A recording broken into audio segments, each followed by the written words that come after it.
Jim Holley here with you again this morning. We thank God for each and every one of you. I'm just delighted to have my special guest and basically just dropped in and to say hello. And I asked him to just not only say hello to me, but say hello to you as well. And of course, I indicated to you that basically that the person that I'm really supporting for governor is Bill Schuette. Welcome, Bill, to the show. Well, thank you very much, Reverend Holley. I'm doing great. It's great to be on WHPR today and with you and your Detroit listening audience. And I'm going to have a great day here in Detroit with you and knocking around the city of Detroit. So thank you for welcoming me here. Yeah, it's a lot of mixed feelings, of course, about in Detroit when it comes down for Republicans and Democrats.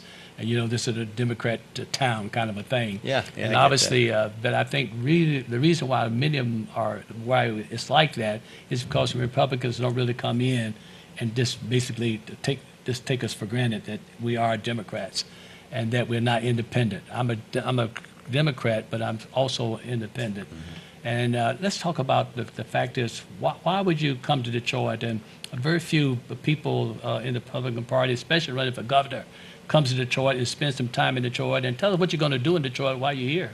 Sure. Well, I don't give up on anybody, and I don't take anybody for granted. Right. Now, I understand you have to earn this every day, and I tell my team, and I'm a Republican, make no bones about it, and I'm running for governor because I want to grow our state so we have more people in this state, so we have a deeper, broader pool of talent for jobs and opportunity and progress. And so I'm running for governor to grow our state. And Detroit is, this is the central city of the state of Michigan. And so I want to be on the streets. I want to be meeting with people. And, most folks give me a fair shot. And that's all. I can't ask any more than that. I'm game. I'm game for trying to get votes for in Detroit, Benton Harbor, Flint, Pontiac, you name it. I'm working hard to win, and I'm going to win. We're going to win this race for governor in 38 days. It's going to be razor thin, Reverend Holley, and I'm so grateful for your support and counsel, most of all, and advice. Yeah. Well, tell me a little. Why? You've been basically Attorney General. You've been successful at that particular position. You helped Flint so much in terms of holding people accountable. Why the governorship? Why the governorship? Why would you want to take on this? Well, my calling is service. I was, my mom and dad moved to Midland, a little town north of Detroit, back in 1941. They were childhood sweethearts, and they grew up in the Great Depression, but my dad landed a job, and he was on an upward track, but tragically when he was just a guy of 47, I was a young boy of only six, he died of a heart attack. So my mom raised my two older sisters and me she was resilient, raised our family, kept it intact as a single mom, and I gravitated toward public service. My dad was an achiever in business, so was my stepfather, but I think I never thought I would be able to match his level of achievement. So I tried to do something about which I hope he'd be proud. And so I went into public service, and that's my calling. Your calling is with your relationship with Jesus and your parishioners and activism in Detroit. My calling is public service. Let me ask you this, because one of the things that I love about you and what you stand for, of course, as a minister,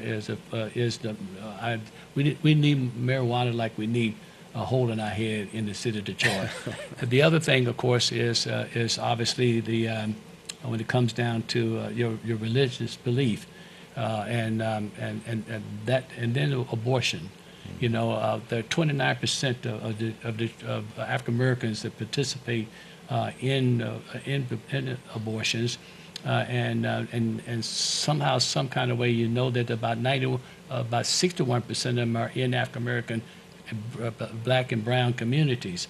But in seeing all of that, let's talk about something that I think is important to Detroiters as well: health care and prison reform. Well, in the short time that we have, can you take some time for health care, your views on that, and then your views on what you're going to do about prison reform. You bet. These are two important issues, and I make no bones. I'm pro-life, and because that's my value Right. system. That's my ethics of my wife and me. And about health care, you know, everyone in the state must have affordable and accessible health care. That's just so essential for our state. And Healthy Michigan is the law. It's not going anywhere. And what's so very important, and sometimes in campaigns people twist and misstate my record, and very clearly I'm for making sure we cover pre-existing conditions.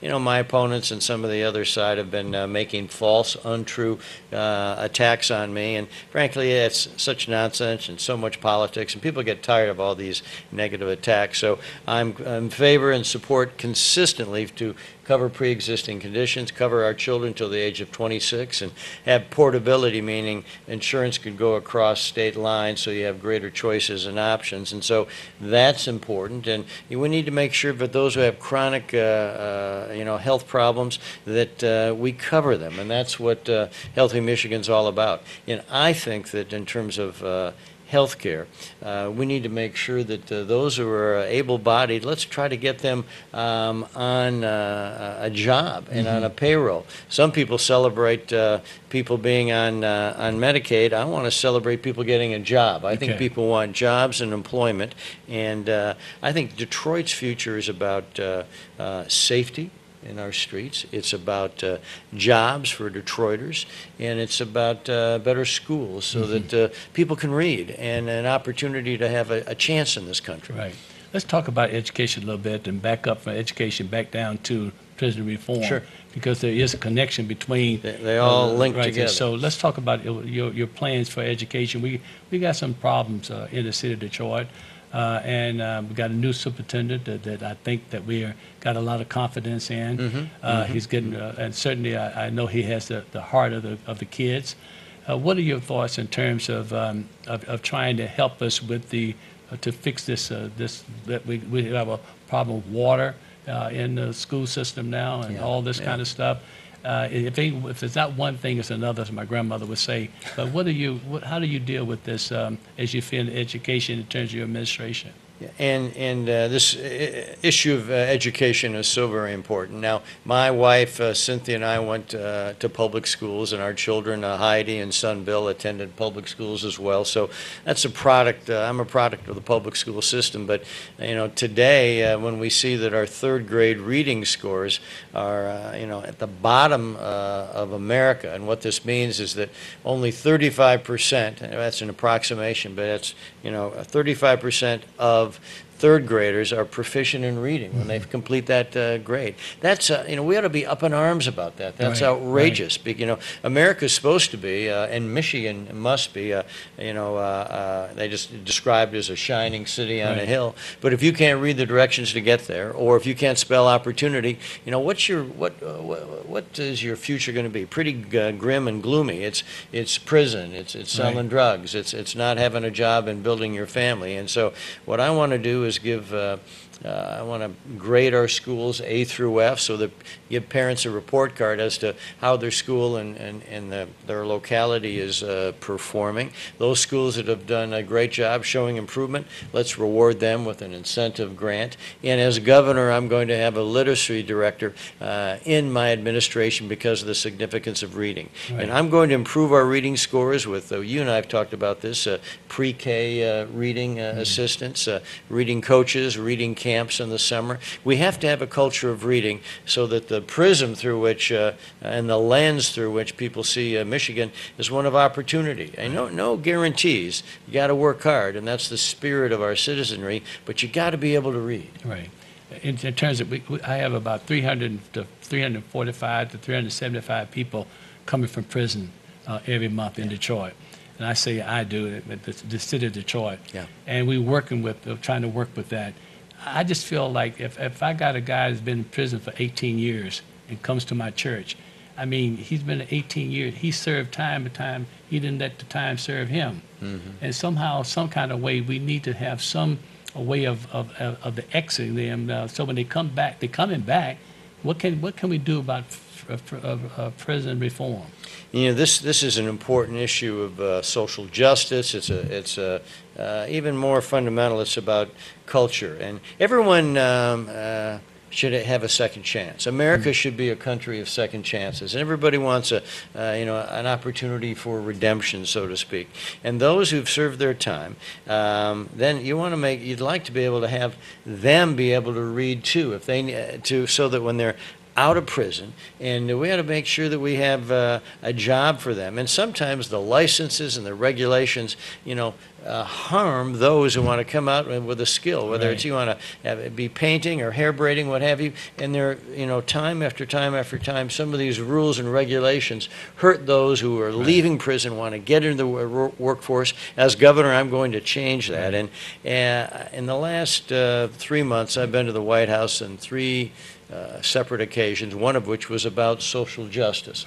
And I met with Ivanka Trump and a guy named Van Jones. And Van Jones worked with President Obama. And when Van Jones and Bill Schuette can be talking about social justice and criminal justice reform, that's like the axis on the earth kind of rotated in a different fashion. And so Van Jones and I understand that we have to give people opportunity when they leave prison. I'm supportive of some laws that were just passed in Michigan that has more objective parole, so that those who have served their time have a greater opportunity to come and get into the workforce. And it's all about rehabilitation and giving people a chance, a second chance in America. I was just thinking that sort of like comes to me, is that you've been Attorney General for a number of years. Almost 8 years. 8 years. And to tell me about your experience in terms of that comes at you, that says to you that I can do more. If I'm the governor, I can do more because of this experience I'm doing, what's happening here in the Attorney General's office area, that I know that if I get to the governor, I can make things better. Because I feel like that you not only will be a good governor, I think you'll be a great governor. And so I'm just asking you, what is that experience as being Attorney General that basically you think will go make you a better governor? I think that's the word. I see. I get it. I look at it this way. This election in 2018, 38 days from now, is all about, is Michigan going to go forward or going to go back? And we can't go back. Now remember, 8 years ago, we were on the mat. We had 15% unemployment. 500,000 jobs were lost, and people left the state in droves. And remember, that's what happened 8 years ago.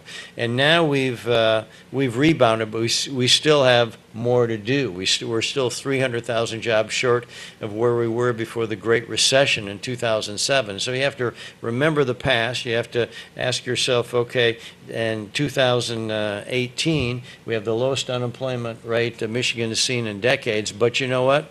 We're not done until everyone who wants to have a job and can have skilled trades and apprenticeships, enhancement. That's what I want to do. I want to make sure that we train our workforce, have more skilled trades and apprenticeship programs. And when you when you vote for governor, you're hiring who the next CEO of Michigan is. That's what this is all about. And I have a skill set and a capacity and experience to take us forward. And I'm not going to manage Michigan's decline. I want us to move forward with more jobs and bigger paychecks, and an urban agenda of improving our schools. We talked about education. I understand criminal justice reform, and it's about safety in our streets. I work well with James Craig. He's a great guy, and also with Mike Duggan has and I share this philosophy. We want to lower auto insurance rates in Detroit to give everybody in Michigan and in city of Detroit a pay raise. And of course, if we get the marijuana in here, the insurance is going to have to go up. If you get marijuana in here, I just got a feeling that our insurance is going to go up. That's the reason why we got to get the marijuana out of here. I get it. Caller, you in touch with the Attorney General of the state of Michigan that's running for governor. What's your call? Good morning to both of you. Good morning. Good morning. Yes, I am a City of Detroit retiree, and I feel that your silence was deafening when the state of Michigan's Constitution assured that our pension would not be mitigated. Also, I also feel that the governor, our present governor, has gone unscathed in that horrendous crisis with the poisoning of the Flint citizens. And I feel, with all due respect, that you are derelict in your duties to protect the people in both of those instances, and therefore you will not be getting my vote. Thank you very much. All right. Well, you know what? I'm not giving up on you at all. I got to tell you that. So a couple of things. I was the guy, Bill Schuette, as Attorney General, who defended the Michigan Constitution and the pensions of cops and firefighters. I did that, and some in my own party disagreed, but you know what? The Constitution said that pensions shall not be impaired, and I stood by, and that's why I have the support of the Detroit Firefighters Association and the Detroit Police Officers Association and the Police Officers Association of Michigan, because I defended the pensions of cops and firefighters. And that's the thing I'm saying, that they just don't know. They just don't know. Go on with the next one. And that's why it's Flint. good we're having this discussion. Oh, also, the pension tax that was passed. I'm for eliminating the pension tax, so let's clear the air on that. And then Flint. You know, Flint is all about accountability. And as Attorney General, I've taken an oath twice, in January of 2011 and in January of 2015 for my second term. And that was an oath to enforce the law and defend the Constitution. I told you how I defended the Constitution on pensions, and I've enforced the law in Flint by having an investigation to determine what laws, if any, were broken. And we've filed charges, gotten convictions. There's a trial going on right now, and I make no apologies for how I stood up for families of Flint and, frankly, families in Michigan by having this investigation, because I know families in Flint right now that only drink water from a plastic bottle, right, and only wash the vegetables in a plastic bottle. So Flint's about accountability, and it's a statement that there's one system of justice. It doesn't matter who you are, whether you're a big shot or no shot at all. The rules apply to everybody the same, and I stood up for families of Flint, and I'm proud of that. Yeah. Take that camera on the right there because of time, and All just right. let them know why you want their support for governor of the state of Michigan. Well, thank you, Reverend Holley. And Jim Holley and I have been friends a long time, and I'm working hard to earn your trust and support to be the next governor of Michigan. I have an independent record of accomplishment. I'm the guy who prosecuted Nassar, that predator who violated so many young women, and now Larry Nassar is behind bars for the rest of his life. I put together a coalition of Republicans and Democrats, yeah, can you believe that, in a bipartisan fashion, to change the culture in Michigan in combating human trafficking. And now women who are forced to have sex are treated as victims, not criminals. And I also put together a school safety initiative called OK to Say, and you can go on your app and get OK to Say, and it's a 24/7, 365 effort. So if you learn that someone might be committing an act of violence in school or bringing a weapon to school, you can text or phone or email, and the closest first responder will be alerted. And I'm in the city of Detroit today, and I'm going to be in the city of Detroit when I'm your governor, to try to work with people to have better schools, more jobs, and safer streets in Detroit. And I want our state to grow. And I'm asking for your vote, and I'm going to earn it every day. And when I'm governor, I'll represent all of Michigan, Detroiters and people in the UP, from Benton Harbor to Flint, and I'm going to work hard to honor and respect the views of every single citizen of Michigan. What you going to do today? Well, today I'm going to knock around with my friend Jim Holley, and we're going to stop by some barbershops. We're going to go meet with some other pastors, and just kind of, have a good time listening. And what I'm going to try to do is be on receive instead of broadcast. And I found that if I listen more, and I can learn more, and I can be a better attorney general, and I'll be a better governor. No, absolutely. I thank you for being with me, Dave. I Thank you, really sir. do. And I thank you, my sisters and brothers, for joining me for these 2 hours. It's always, I walk out of here with more than I came in. But then I'm very grateful and very thankful for each and every one of you. I want to have more time. I got 14 lines already lit up.